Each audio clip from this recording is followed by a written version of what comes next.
বৃষ্টির নামাজ পড়েছেন পয়গম্বর, এরপরেও বারিশ বৃষ্টি বর্ষণ হইতেছে না। কালিমুল্লাহ তো আল্লাহর সাথে কথা কয়, আল্লাহ গো নবী হইয়া সালাতুল ইস্তিসকা পড়লাম, বৃষ্টি নাই, পয়গম্বরের দোয়ার কি কোনো দাম নাই?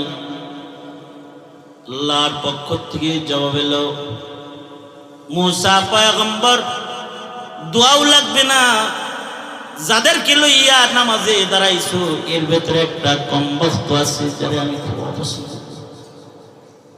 ওর কারণে বৃষ্টি দিতেছি।